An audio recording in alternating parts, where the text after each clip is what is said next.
ஒரு முறை ஒரு சிவன் கோவில் வாசலில் நாய் ஒன்று சுற்றி கொண்டிருந்தது. அருகில் உள்ள வீடுகளில் போடப்படும் எச்சி இலைகளில் உள்ள உணவை உண்டு வாழ்ந்து வந்தது.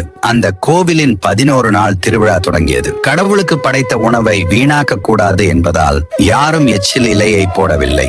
அதனால் அந்த நாய்க்கு உணவு கிடைக்கவில்லை.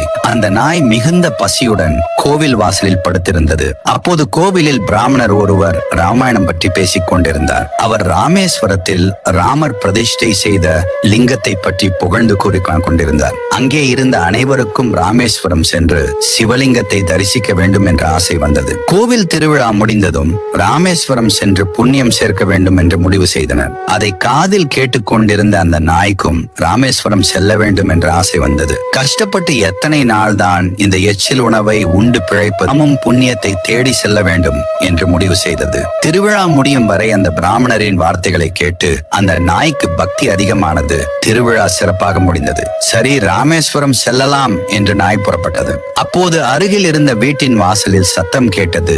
நாய் திரும்பி பார்த்தது. ஒரு வீட்டின் வாசலில் எச்சி இலையில் நிறைய கறியுடன் உணவு இருந்தது. மிகுந்த பசியுடன் இருந்த நாய் அந்த உணவை சாப்பிட்டது. ஆஹா, என்ன ருசி, என்ன மனம்! நல்ல வேளை ராமேஸ்வரம் சென்றிருந்தால் இந்த கறியுடன் உணவு கிடைத்திருக்காது. ராமேஸ்வரம் செல்வதை மறந்து அடுத்த வீட்டில் எப்பொழுது எச்சிலை விழும் என்று பார்க்க ஆரம்பித்தது. இந்த நாயின் மனதை போலதான் மனிதனின் மனமும். எதுவும் இல்லாத பொழுது சோகத்தில் இறைவனை நினைத்து பக்தியில் மூழ்குவதும், அதே சமயம் நாம் நினைத்தது அனைத்து கிடைத்து விட்டால் இறைவனை மறந்து ஆட்டம் போட ஆரம்பித்திருவோம். இதுவே பிறவி துன்பத்திற்கான முக்கிய காரணம். இந்த பதிவு பிடித்திருந்தால் லைக் மற்றும் சப்ஸ்கிரைப் செய்து